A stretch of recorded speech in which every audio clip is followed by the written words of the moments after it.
네, 안녕하세요. 2018 대한민국 열린 토론대회 진행을 맡은 안나경입니다.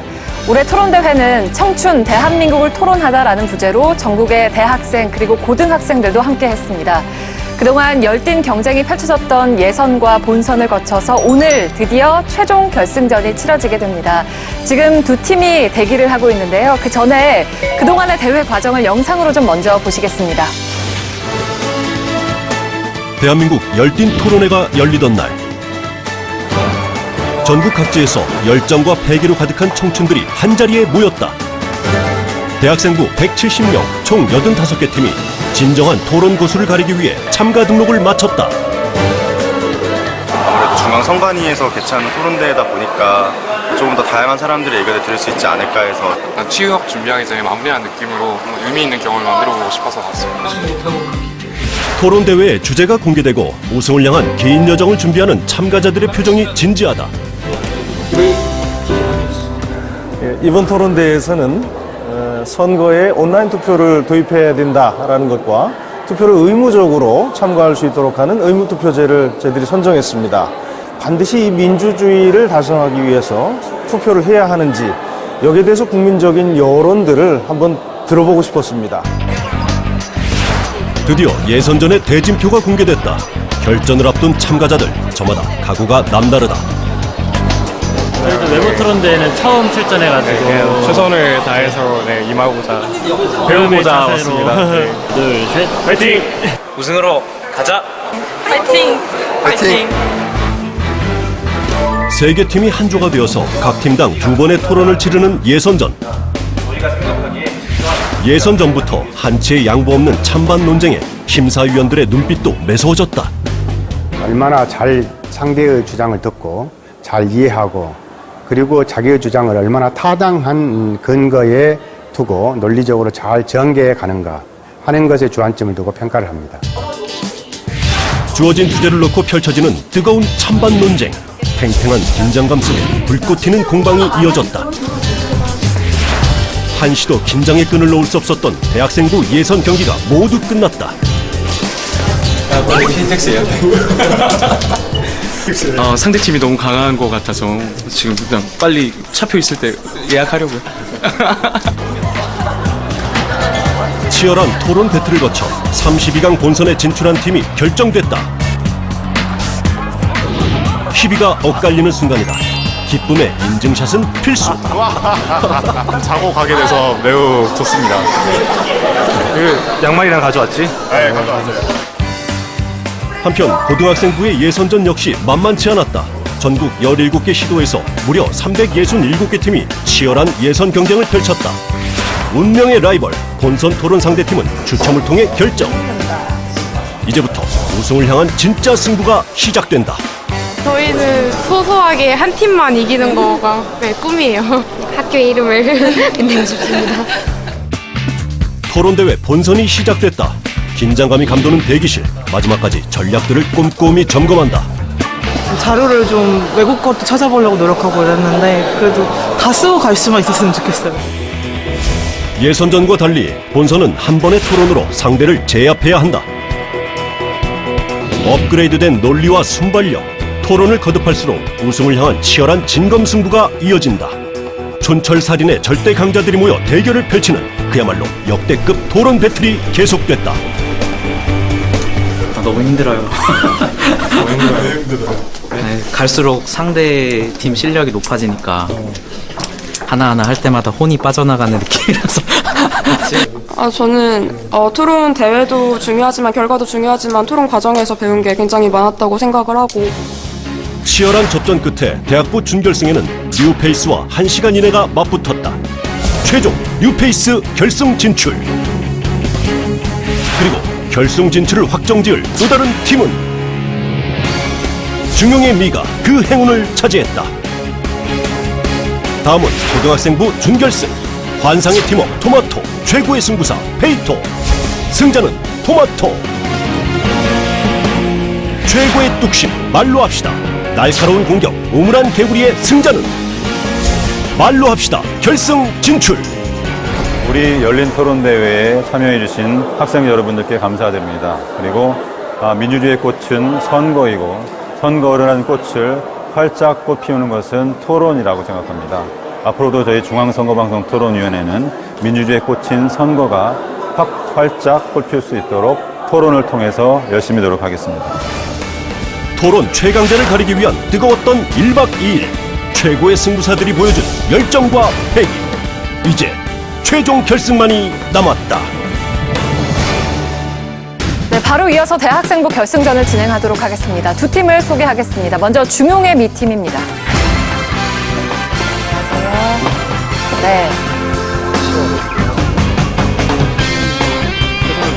저희 팀은 조곤조곤 말하지만 호소력 있고 또 강력한 스피치로 상대방의 논리적 허점을 또 지적하고 서로의 팀워크가 잘 맞는 게 가장 큰 장점인 것 같은데 완벽한 스피치로 완벽한 팀워크로 중용의 힘으로 중용의 미로 우승까지 파이팅! 다음은 뉴페이스 팀입니다.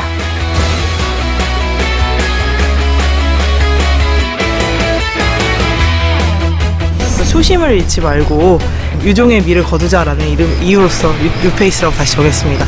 이게 역할이 정해져 있는 게 아니라 상황에 따라 역할이 변할 수 있는 게 저희 팀의 진짜 매력인 것 같아요. 철저한 준비와 훌륭한 팀워크를 바탕으로 이번에도 우승은 뉴페이스! 뉴페이스 파이팅! 그동안 어마어마한 예선과 본선을 거쳐서 지금 이 자리에 올라와 있는데 땀이 송골송골 맺혀 있어요. 얼마나 긴장을 했는지 알 수 있을 것 같은데 모두 긴장 풀고 편안하게 좀 임해주시면 될 것 같습니다. 먼저 중용의 미 팀부터 좀 소개를 좀 해주실까요? 예, 안녕하세요. 저희는 연세대학교에서 온 중용의 미 팀입니다. 중용의 미란 양극단을 넘어서서 보다 합리적이고 바람직한 대안을 모색해서 중용의 미라는 이름처럼 아름다운 결론을 저희가 찾아보기 위해서 이름을 중용의 미라고 짓게 되었습니다. 네. 어떤 각오로 임할 생각인가요? 너무 훌륭하신 분들과 함께 토론을 진행했다는 것에 의미가 컸고 이 자리에 오기까지 정말 열심히 노력했는데 끝까지 최선을 다해서 중용의 미가 돋보이는 토론 보여드리도록 하겠습니다. 네. 조금은 형식적인 대답인 것 같은데 좀 더 힘차게 뭔가 외칠 수 있는 말이 있다면? 파이팅! 네, 고맙습니다. 네, 뉴페이스 팀 질 수 없죠. 소개를 좀 해주실까요? 네, 안녕하세요. 저희는 중앙대학교에서 온 뉴페이스 팀입니다. 정말 이기고 싶었던 대회 결승에 오게 되어서 너무너무 떨리고 기쁩니다. 최선을 다하겠습니다. 네, 저희 둘이 처음 토론대회를 나갔을 때 팀명이 뉴페이스인데요. 네. 오늘 토론에서는 뉴페이스라는 이름에 걸맞게 틀에 박힌 토론이 아닌 참신하고 신선한 토론을 보여드리도록 하겠습니다. 네. 질 수 없잖아요? 네. 뉴페이스 화이팅! 알겠습니다. 네. 그리고 오늘 공정한 심사를 해주실 심사위원단 분들을 소개해드리도록 하겠습니다. 동아방송예술대 교수 전희락, 중앙선거방송토론위원회 상임위원 정영식, 중앙선거방송토론위원회 위원 윤태진, 동국대학교 교수 박명호, JTBC 정치 2부장 이상복. 네, 이번 결승전 토론의 승패는 심사위원단 5분의 평가를 합산해서 결정이 됩니다. 토론 진행 방식과 규칙을 설명해드리겠습니다. 결승전 토론 진행 방식. 결승 시간은 총 30분으로 양팀은 90초씩 찬반 기조 연설을 한다. 자유토론은 각 12분씩 24분간 진행하고 토론을 마치면 90초씩 마지막 주장을 펼친다. 네, 오늘 토론의 주제는 공직선거에 의무 투표제를 도입해야 한다입니다. 최근 공직선거 투표율이 점점 떨어지는 추세입니다. 올 6월에 치러졌죠. 전국 동시지방선거의 경우에는 60.2%의 투표율을 기록했습니다. 물론 사전 투표가 도입이 돼서 그 전보다는 투표율이 조금 올랐지만 제1회 지방선거의 투표율인 68.4%를 넘어서지는 못했습니다. 그렇기 때문에 일부 국가에서 지금 실시하고 있는 의무 투표제를 도입해야 한다라는 주장이 일각에서 제기가 됐는데요. 반면에 투표는 의무가 아니라 권리이기 때문에 투표를 하지 않는 것도 하나의 의견을 표출하는 방식이다라는 이야기도 있습니다. 찬성 측은 도입해야 한다라는 입장에서, 그리고 반대 측은 도입하면 안 된다라는 입장에서 토론을 펼쳐보도록 하겠습니다. 먼저 양 팀의 기조 연설부터 시작하겠습니다. 찬성팀부터 발표를 해주시죠. 1분 30초입니다. 참여하는 사람은 주인이요. 그렇지 않은 사람은 손님이다. 민족운동가 도산 안창호 선생님의 말씀입니다. 우리가 살고 있는 사회, 민주, 말 그대로 시민이 주인인 사회입니다. 그런데 우리 현실은 어떻습니까? 투표율 60%, 40% 이렇게 낮은 수치를 기록하고 있는 실정입니다. 우리는 주인이기보다 손님이 아닐까요? 지난 6.13 지방선거를 두고 한 논평을 이렇게 이야기했습니다. 23년 만에 최고 투표율을 갱신했다. 바로 60.2%를 두고 한 말입니다. 소선거구제와 단순다수제를 채택하고 있는 우리나라에서 전체 국민의 60%가 투표를 했다는 것은 전체 국민 30% 내외의 지지를 받은 자들이 우리를 대표하고 있다는 것을 뜻합니다. 민주주의의 심대한 위기가 아닐 수 없습니다. 우리가 자유롭고 민주적인 국가를 살아가는 데 있어서 권리를 향유하려면 그에 따른 의무 또한 이행해야 된다는 점을 말씀드립니다. 이에 저희 찬성 측은 의무투표제가 민주주의 사회의 우리의 권리와 의무를 동시에 참여로서 해결할 수 있는 방법이라고 생각하며 다음과 같은 근거를 들어 찬성합니다. 첫째, 민주주의 사회 속 대표자의 정당성을 강화할 수 있습니다. 둘째, 의무투표제는 소외계층의 이익을 증진시킬 수 있습니다. 셋째, 국민들의 정치감 신도를 높여 정치 효능감을 제고할 수 있습니다. 보다 자세한 내용은 본 토론에서 말씀드리겠습니다. 감사합니다. 네, 시간을 딱 지켜서 잘 말씀을 해주셨습니다. 다음은 반대팀 듣겠습니다. 네, 뉴페이스 팀 입론 시작하겠습니다. 맞지 않는 옷, 의무투표제를 적절히 나타내는 표현입니다. 첫째로 의무투표제가 우리나라 실정에 부합하지 않기 때문입니다. 2016년 중앙선거관리위원회에 따르면 현재 강성 의무투표제를 도입하고 있는 국가는 8개국인데요. 100만 명 정도로 인구수가 지극히 적은 곳이 3곳, 군사 독재 후에 의무투표제를 도입한 국가가 4곳입니다. 인구수가 적지 않고 현재 민주주의의 성숙도가 높은 우리나라는 투표를 의무로 강제할 필요가 없습니다. 나머지 한 곳인 호주는 식민지배 직후 바로 의무투표제를 도입한 곳으로 도입 배경이 달라 우리나라에 그대로 적용할 수 없으며 조선일보는 호주의 높은 투표율이 정치교육과 투표시간 연장이라는 보완적 장치를 도입한 결과라고 밝힌 바 있습니다. 둘째로 강제성으로 인한 투표는 제대로 된 민의 반영을 막기 때문입니다. 높은 투표율이 반드시 민의의 정확한 반영을 의미하지 않습니다. 스스로 후보자를 알아보고 공약을 평가하는 것이 아닌 벌금을 회피하기 위한 행위는 큰 의미가 없기 때문입니다. 실제로 런던 대학교의 사라 벌치 교수는 투표를 의무로 강제할 경우 후보자가 누군지도 모르는 사람들이 선거에 참여하여 투표의 질이 낮아질 수도 있다는 연구 결과를 발표한 바 있습니다. 따라서 저희 뉴페이스 팀은 공직선거에 의무투표제를 도입해야 한다라는 토론 논제에 반대하는 바입니다. 감사합니다. 네, 반대팀의 기조연설까지 잘 들었습니다. 네, 그러면 지금부터 24분 동안 본격적인 자유토론을 진행하도록 하겠습니다. 공직선거에 의무투표제를 도입하면 안 된다 입장인 반대팀부터 발언을 시작하도록 하겠습니다. 네, 본격적인 토론 진행에 앞서서 찬성 측에게 한 가지 질문 여쭙고 싶습니다. 찬성 측은 국가가 정책을 결정하는 과정에서 국민의 의사를 반영해야 한다고 생각하십니까? 네, 맞습니다. 제가 답변 드리겠습니다. 국가는 정책을 새로 만드는 과정에서 당연히 국민들의 의견 크게 반영해야 합니다. 하지만 때로는 우리 국가가 주도하는, 만드는 제도가 우리 국민들의 의식을 이끌어올 수도 있죠. 오히려 우리 국가가 새로운 제도를 만들어서 국민들에게 이것이 당신들의 공익을 위해, 당신들의 이익을 위해 더 좋은 것이다라고 말해준다면 그것이 진정한 국가의 역할일 것이고 저희는 그것이 바로 의무투표제의 도입이라고 생각하는 것입니다. 네, 답변 드리겠습니다. 정치관계법제 선진화를 위한 여론조사에 따르면 우리 국민의 77.4%가 의무투표제 도입을 반대하고 있습니다. 여기서 찬성 측의 한 가지 모순점 말씀드리고 싶은데요. 찬성 측은 분명히 국가가 정책을 결정하는 과정에서 국민의 의사를 반영해야 한다고 인정해 주셨습니다. 하지만 입론에서는 이와 상반된 주장을 해주셨죠. 77.4%의 국민들이 반대하는 의무투표제를 적극 도입해야 한다고 말이죠. 이것이야말로 모순점이라고 생각합니다. 그리고 또 한 가지 말씀드리고 싶은 것이 저희 반대팀, 뉴페이스 팀은 단순히 반대를 위한 반대를 하기 위해서 이번 토론장에 나온 것이 아닙니다. 그렇기 때문에 저희는 이번 토론 논제가 나온 배경에 대해서 공감하고 이해를 하고 있는데요. 하지만 낮은 투표율이라는 문제를 왜 의무투표제로만 해결해야 하는지 의문입니다. 즉 저희가 여쭤보고 싶은 것은 반드시 의무투표제여야만 하는 답을 듣고 싶습니다. 제가 답변 드리겠습니다. 의무투표제가 단순히 투표율을 제고하는 것이 목적이 아니라고 생각합니다. 우리 국민들이 살고 있는 대의민주주의 어디서 옵니까? 바로 국민들 참여에서 옵니다. 국민들 참여하지 않으면 우리 대의민주주의 위기뿐만이 아니라 붕괴될 수도 있겠죠. 단순히 높은 투표율을 제고시키는 것이 아니라 민주주의 사회를 존속하고 지속 가능하게 하는 대안으로서 저는 의무투표제가 필요하다고 생각하고 궁극적으로는 국민의 5대 의무로서 투표의 의무를 신설해야 된다는 것이 저희들의 입장입니다. 또 한 가지 말씀을 드리면 저희는 의무투표제가 궁극적으로 소외계층의 이익까지 제고할 수 있다는 점 말씀드리고 싶습니다. 잘 아시다시피 OECD에서 발표한 자료에 따르면 소득 상위 20%와 소득 하위 20%의 투표율 격차는 무려 29%, OECD에서 가장 높은 수치를 점하고 있죠. 이런 부분들의 문제점들을 해결할 수 있는 방법으로 의무투표제는 매우 좋은 제도라고 생각합니다. 한 가지 질문 드리고 싶습니다. 의무투표제를 도입하는 것이 한국의 실정에 맞지 않다라고 답변을 해주셨어요. 입론에서 말씀하셨죠.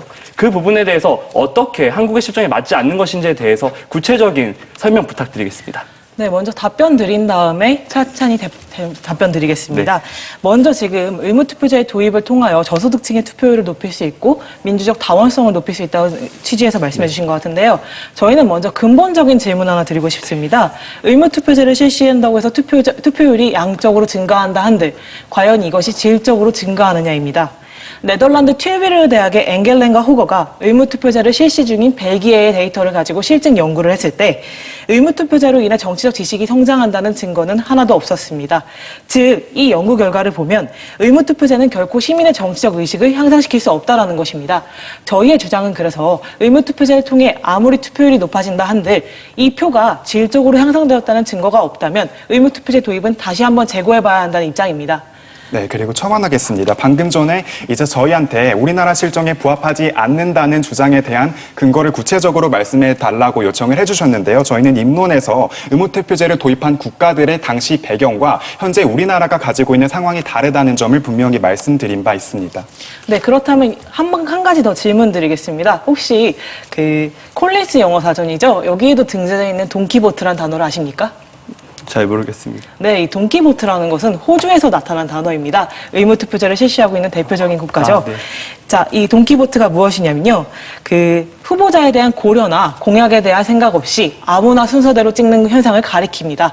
이런 식으로 의무투표제를 현재 실시하고 있는 국가에서 민주주의의 대의성이 제고되는 효과가 없었음에도 불구하고 의무투표제의 도입을 말씀하신 이유가 저는 궁금합니다. 이에 대한 답변 부탁드리겠습니다. 네, 우선 돈키보트 당나귀 투표 말씀해 주시고 계신 것 같아요.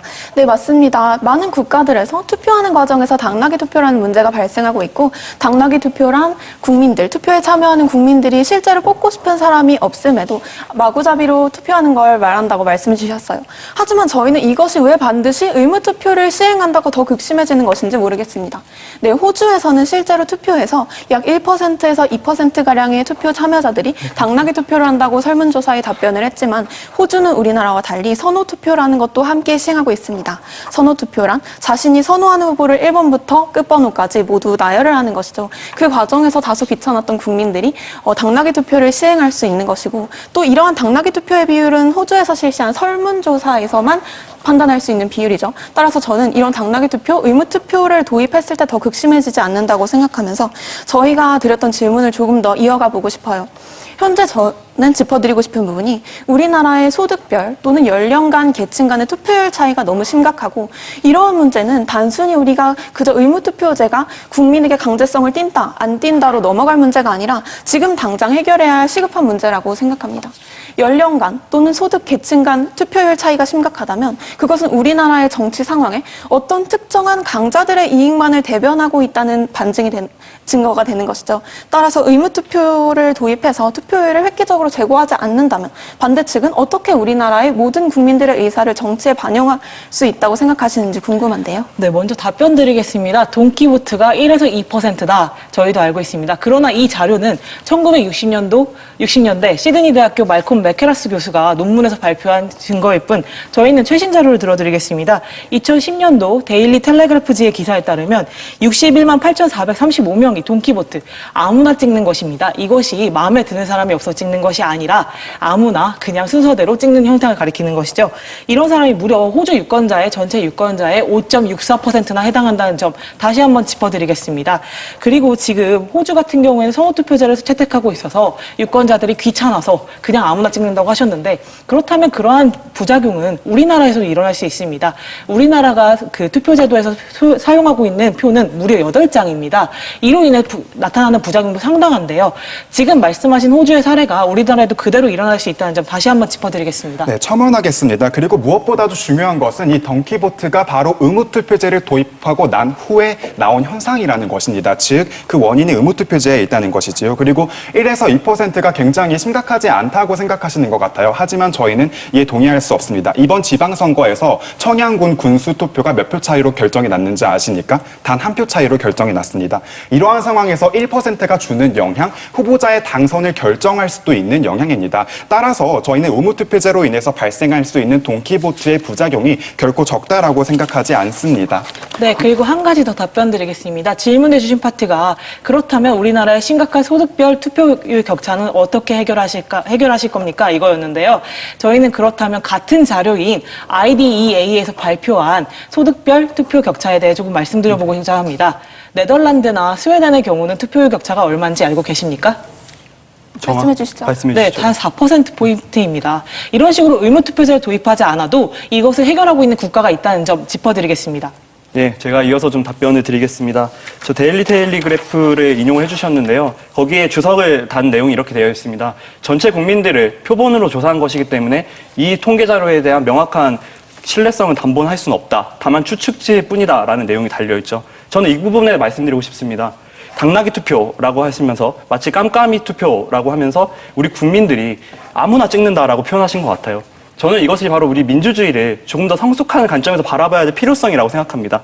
우리 국민들 제도를 도입하면서 정치 교육도 하신다고 하셨고 여러 가지 사전투표 도입하신다고 하셨어요. 그러면서 하나씩 정치에 더 관심을 갖게 되고 오히려 참여로서 효능감을 증진시킬 수 있는 방안이 있기 때문에 저는 당나귀 투표가 만연해질 것이다라는 그 주장에 대해서는 조금 더 성숙한 국민들의 민주주의 참여 의식으로 극복할 수 있는 문제라는 점 말씀드리고 싶습니다. 네, 나아가서 소선거구제, 단순다수제의 문제점을 마치 의무투표제 때 발생하는 것처럼 말씀해 주셨습니다. 우리나라 지금 투표제, 제가 입론에서 말씀드린 것처럼 30%를 받던 20%를 받던 1등만 당선되는 구조입니다. 여기에서 비롯되는 선거 제도의 문제점이 마치 의무투표를 하면 당나귀 투표 때문에 왜곡될 수 있다는 주장에 대해서는 저는 제도를 어떻게 만드느냐에 따라서 충분히 달라질 수 있다는 점에서도 말씀드리고 싶습니다. 그리고 IDEA 자료를 말씀해 주셨어요.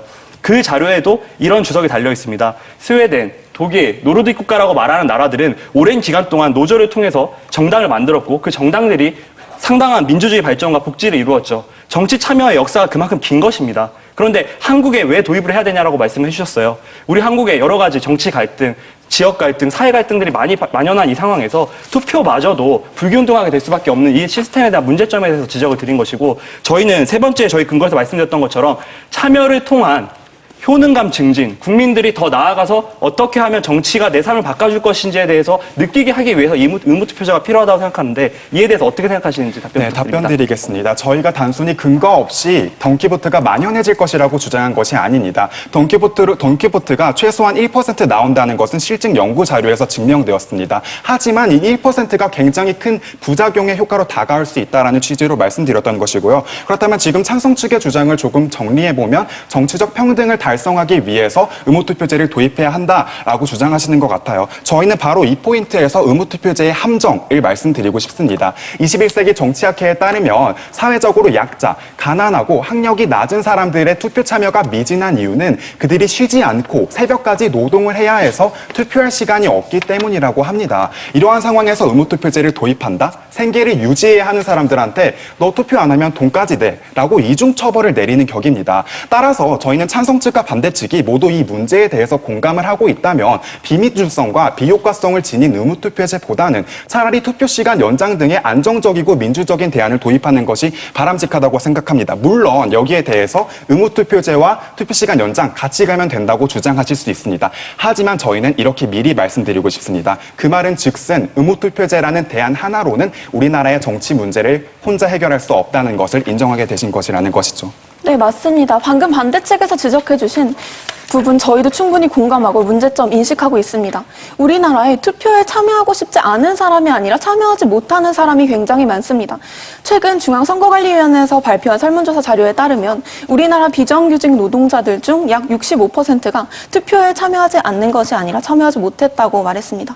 저희는 오히려 그렇기 때문에 투표를 국가에서 의무로 제도로서 지정해서 국민의 5대 의무로서 설정해서 기업도 노동자도 투표는 반드시 해야 하는 것, 민주주의 국가 사회에서 시민으로서 반드시 해야 하는 것으로 규정 내린 다음에 그 투표를 할 수 있는 국민들의 상황, 기반을 마련해 주자는 것입니다. 제가 말씀드리면 한 가지 이렇게 지적을 해드리고 싶습니다. 국민의 의무가 생기면 가중하기 때문에 자유를 또 침해할 수 있다 이렇게 말씀을 하시겠죠. 1948년에 대한민국이 수립되고 정말 최빈국이었습니다. 그런데 교육의 의무라는 걸 신설하면서 초등교육을 의무화시켰습니다. 그때 개인의 합리적인 선택은 교육을 받지 않고 내 자녀를 일을 시키거나 농사일에 데리고 오는 것이었겠죠. 그런데도 불구하고 교육의 의무를 도입하니까 한국이 경제성장을 하고 여유가 될 때 학교를 짓기 시작했습니다. 그러면서 우리나라 어떻게 됐습니까? 대한민국 교육의 강국이 됐죠. 당장 국민들에게 필요하지 않다 하더라도 이것이 우리에게 도모하는 사회적 이익이 보다 크다면 먼 관점에서 저는 이것을 5대 의무로 설정하고 보다 바람직한 대의민주주의 실현 방안으로 가야 된다고 생각합니다. 제가 충분히 답변 듣지 못한 부분에서 좀 지적을 드리고 싶은데 사전투표율이나 부재자 투표 그리고 뭐 거소자 투표까지 말씀하시는 것 같은데 어떻게 어떤 방식으로 투표율을 좀 재고를 정확하게 시키실 것인지에 대해서 좀 구체적인 설명을 좀 부탁드리겠습니다. 네, 먼저 답변 드리겠습니다. 투표에 참여하지 못하는 사람들을 위해 5대 의무로서의 선거를 조금 더 강제해서 투표를 참여할 수 있는 분위기를 만들어야 한다는 거에 저희도 어느 정도 동의하는 면이 있습니다. 그러나 저희가 지적하는 부분은 일용직이나 하루 선거에 참여하기 위해 일을 쉬게 되면 그것이 바로 소득의 문제로 이어지는 사람들을 가리키는 것입니다. 이런 사람들을 고려한다면 의무투표제의 도입은 이중처벌로 기능할 수 있다는 것 찬성층도 분명히 인정하실 거라고 생각합니다. 또한 그 교육의 의무를 말씀하시면서 학교를 짓고 이러한 것들이 많이 발전했다고 하셨는데 저희 측 주장을 조금 생각해 주시면 저희는 먼저 교육의 중요성과 정치 교육에 대해서 이거를 실시함으로써 투표율을 제고시킬 수 있다는 방안을 말씀드린 바 있습니다. 지금 말씀해 주신 것 같이 의무투표제 없이 그렇다면 어떻게 투표율을 증진시킬 것인가 그거에 대해 조금 답변 드려보겠습니다. 의무투표제를 도입했다 폐지한 네덜란드의 경우에는요. 올해 작년 총선에서 81%의 투표율을 기록한 바 있습니다. 이에 대해 그 논평에 따르면 정치 현안에 대한 국민들의 높은 관심과 어릴 적부터 정치 교육을 생활화하는 프로데모스 등의 교육기관을 통해서 네덜란드의 투표율이 훨씬 더 상승했다는 것입니다.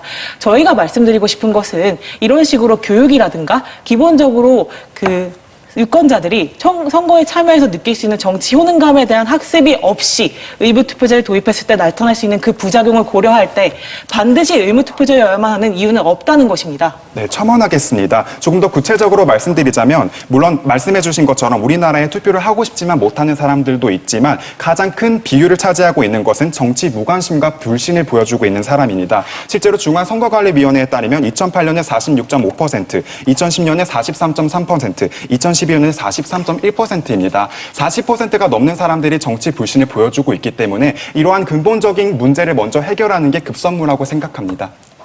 네, 반대측께서 지적해 주신 부분 저희도 공감합니다. 우리 국민들의 정치 무관심, 정치 불신, 우리가 당장 해결해야 하는 문제입니다. 그리고 저희는 그런 문제를 해결할 수 있는 최선의 방법, 가장 효율적이고 빠르고도 정당한 방법이 의무투표제라고 생각을 하는 것입니다. 일단 의무투표제를 도입한 호주의 예시를 들어보겠습니다. 호주는 의무투표제를 도입한 다음에 호주의 노동자들의 인권을 대변하는 노동당이 장기 집권 가능하기도 했습니다. 그렇게 노동자들은 내가 투표에 참여했더니 정말 나의 이익을 대변하는 집단이 우리 정권을 잡을 수도 있구나. 그래서 나의 삶이 변화할 수 있구나. 그들의 정치적 인식 변화하고 정치적 효능감 제고된 것이죠. 저희는 이렇게 일단 의무투표제를 우리나라에 도입을 해서 모든 국민들의 이익을 정치에 반영을 하고 그래서 보다 모든 국민들의 이익을 반영할 수 있는 다양한 소수 정당 만들어지고 그렇게 국민들은 다시 자신들의 이익을 대변할 수 있는 정당에 투표를 하고 이러한 선순환이 이루어지는 과정 이루어야 한다고 생각하고 그것이 의무투표가 반드시 도입되어야만 하는 이유입니다. 교육의 의무에 대해서 잠시 오해가 좀 있으셨던 것 같아서 말씀을 드리면 교육 자체를 해서 제도를 설계해서 바꾸자는 말씀을 드린 것이 아니라 우리가 지금 현재 어렵고 힘든 길이지만 의무로서 설정을 했을 때 우리는 그 제도를 통해서 조금씩 한 걸음씩 나아가게 되고 결국에 그것이 내가 교육을 시켜야 된다. 우리 자녀가 교육을 받아야 된다고 하는 의식제도까지 이루어진다는 점 말씀드린 것입니다. 네덜란드 사례 잘 들어주셨어요.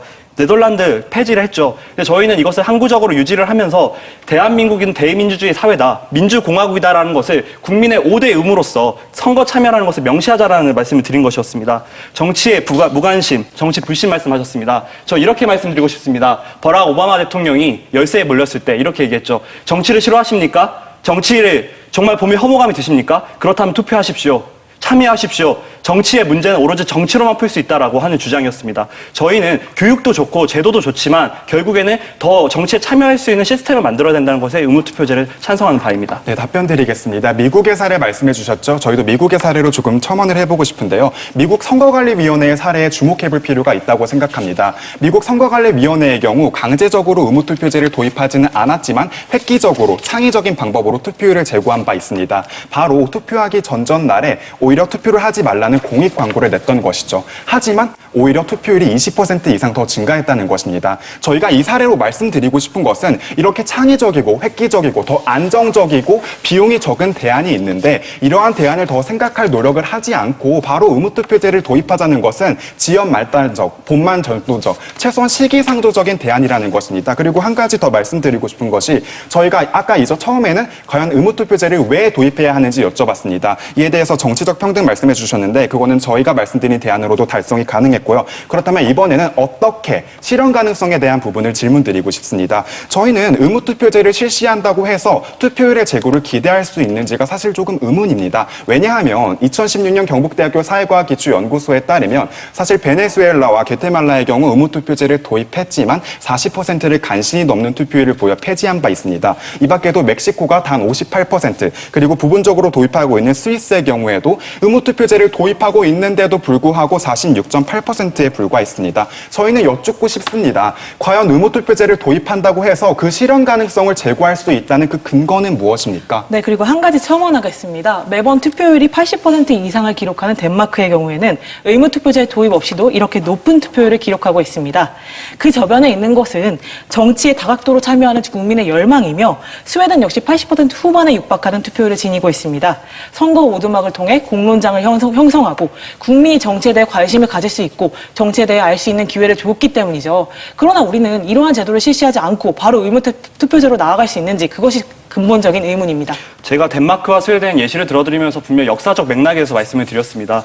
20세기 초가 그 덴마크와 스웨덴이 민주주의가 발전할 시기였죠. 그때 노조를 근반으로 한 노동자 세력이 결국에 정당을 이루었고 그들이 모두 정치에 참여해서 사회민주당, 노동당을 만들어서 그 민주주의를 이끌었던 것입니다. 그런데 우리는 현대 21세기에 살고 있으면서 노동자들의 정당이라고 말할 수 있는 정당도 힘을 쓰지 못하고 있고 계급 정당이라고 말하는 것도 만들어지지 못했습니다. 그것은 마치 교육을 통해서 그 나라들이 높은 정치 참여를 올렸다라고 하는 것은 정치 사회적 맥락에서 한번 종합적으로 볼 필요가 있다라는 점 말씀을 드리겠고요. 저는 그 말씀을 좀 드리고 싶습니다. 앞서 말씀해 주셨던 것처럼 뭐 베네수엘라나 여러 가지 나라들이 예시를 들어주셨죠. 그런데 의무투표제의 경우에는 강성, 중성, 연성 다양한 형식의 선택지가 있죠. 호주 같은 경우에는 벌금을 부과하고 그에 대한 사유서를 수락 조건을 까다롭게 하는 시스템인 것이죠. 이런 식으로 조금씩 제도를 저희도 잘 설계해서 보완을 한다면 저는 투표율 제고에서는 크게 문제가 없을 거라 생각합니다. 다만 이 방향에 있어서 어떻게 우리가 사회적 합의를 이뤄나가고 국민의 의무로서 왜 의무투표가 필요한 것인지 단순히 투표율 제고가 목표가 아니라 우리는 대의민주주의 사회의 국민이다. 그렇기 위해서는 참여해야 된다라는 원칙이 형성되는 것이 필요하다는 것입니다. 네, 참여의 원칙은 강제로서 세우기에는 조금 무리가 있다고 생각합니다. 저희는 그럼 다른 측면에서 이 논제를 살펴보고자 하는데요. 중앙대 신광현 교수가 각국의 투표율, 유엔 개발 계획의 진위 개수, 피케티 지수, 세계 주요 국가의 상대적 빈곤율, 경제협력개발기구의 정부 신뢰도 조사, 세계가치조사기구의 신뢰지수 등 다양한 자료를 동원해 실증 연구한 결과 제 아무리 의무투표제를 실시할지라도 정부에 대한 신뢰도가 낮은 나라는 투표율이 낮았습니다.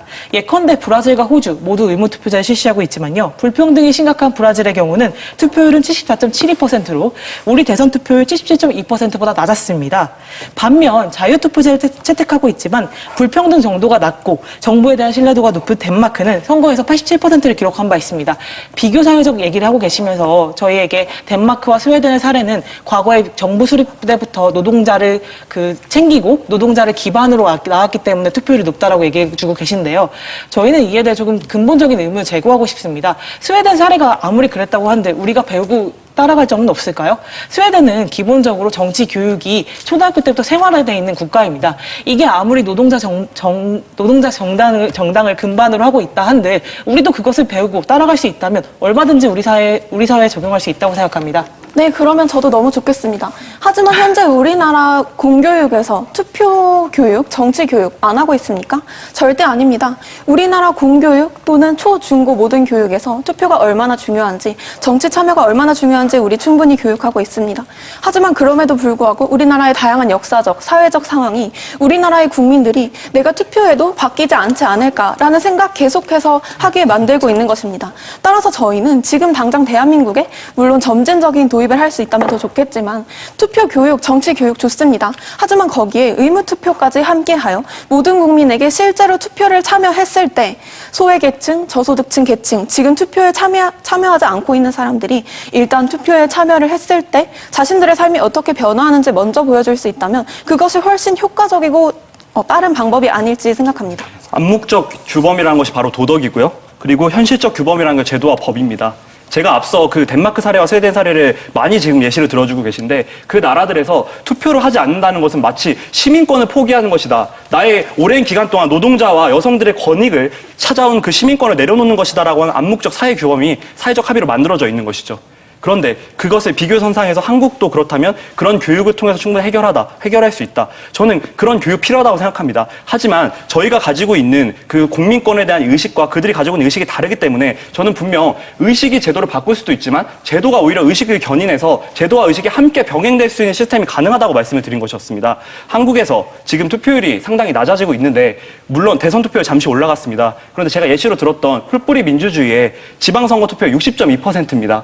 그게 사상 최대의 투표율이라고 하는 이 시점에서 의무투표제가 아니고 다양한 제도적 보완 장치로 해결할 수 있다라고 하는 그 주장에 대해서는 실효성에 대해서 의문을 드리고 싶습니다. 도대체 어떤 제도를 도입해서 어느 정도의 효과성을 볼 수 있을 것인지에 대해서 좀 구체적인 설명을 부탁드리고 싶습니다. 네, 답변 드리겠습니다. 방금 전에 여자분께서 우리나라 학교 현장에서 그런 교육이 이루어지고 있다라고 말씀해 주셨습니다. 하지만 얼마나 실효적으로 이루어지고 있는지에 대해서는 답변해 주시지 않았는데요. 제가 자유학기제 대학생 강사단을 했던 적이 있습니다. 아이들한테 이런 토론 정치 교육을 해보려고 노력을 했던 적이 있는데요. 아이들이 학교에서는 이런 수업이 한 번도 없었다고 하더군요.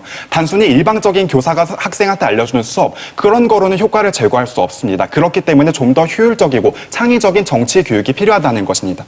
네, 그 보다 효율적이고 창의적인 투표율 제고 방식이 저희는 의무투표제라고 생각하는 것이며 일단 의무투표제를 우리나라에 도입을 한 다음 모든 국민들이 투표에 참여할 수 있게 해야 한다고 생각합니다. 네, 정리해드리겠습니다. 그 효과적인 방안이 의무투표제라고 해주셨는데요. 하지만 저희가 양적 증가가 일어나지 않았던 사례와 단 6~7%밖에 효과가 기대되지 않는다고 여러 번 말씀드렸는데 이에 대한 답변이 한 번도 없었고요. 그리고 과연 질적으로 제고할 수 있는지에 대해서도 동기부표의 1%가 사실 그렇게 큰 위험이 아니다라고만 말씀해 주셨습니다. 그렇기 때문에 저희는 효과가 확실하게 입증되지 않은 의무투표제보다는 정치 교육이 더 우선이라고 생각합니다.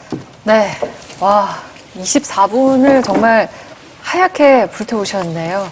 네, 자유토론 지금 시간 딱 0초로 아주 아낌없이 모두 찬성팀, 반대팀 모두 아낌없이 쓰셨고 정말 뜨거운 토론 펼쳐주셨습니다. 이제 마지막 시간입니다. 맺은 말을 할 텐데요. 각 팀당 1분 30초가 주어집니다. 각 팀의 논리와 주장을 보다 확실하게 전달할 수 있는 마무리 발언, 먼저 반대팀부터 시작하겠습니다.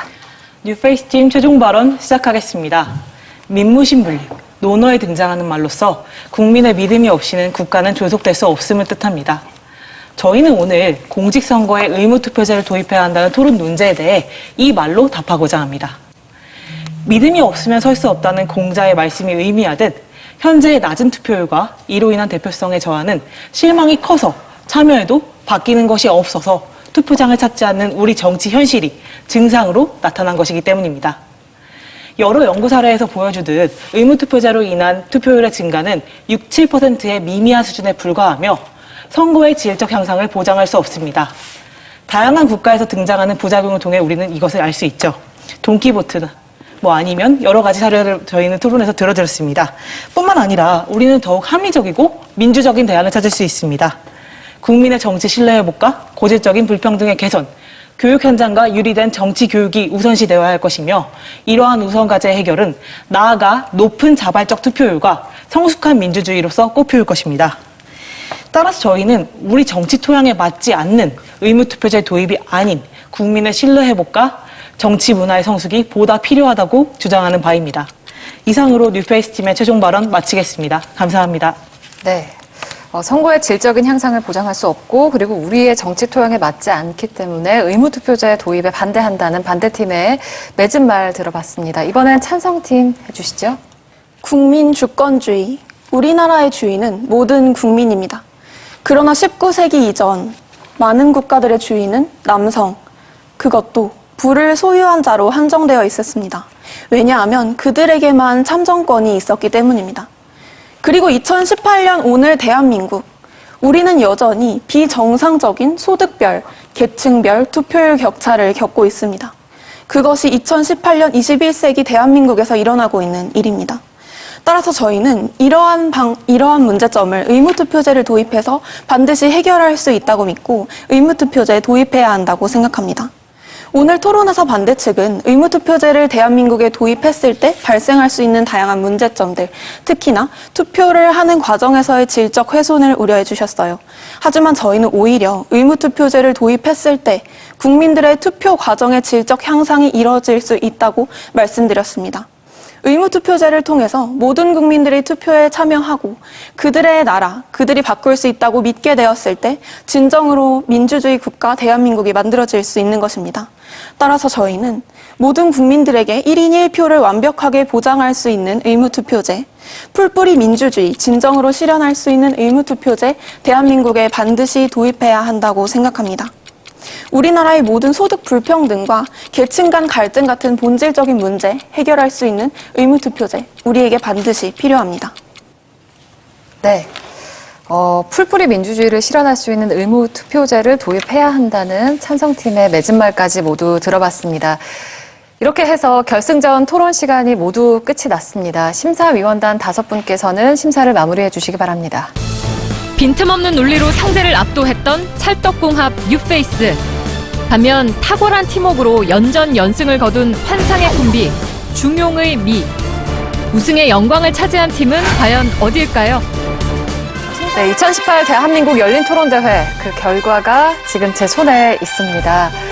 고등부 2팀 그리고 대학생 2팀이 제 옆에 서 있는데요. 말로 합시다 팀은 오늘 결과에 따라서 인천까지 걸어갈 수도 있다고 했잖아요. 어떻게 예상하시나요? 그런데 사실 승패와 상관없이 그냥 네. 와서 이렇게 훌륭하신 분들과 토론을 한다는 것 자체가 저희에게 굉장히 유의미하지만 근데 지면을 걸어가야 될 것 같아요. 네, 바로 발표를 하도록 하겠습니다. 오늘 우승한 대상팀은 말로 합시다 팀 그리고 뉴페이스 팀입니다. 축하합니다. 축하드려요.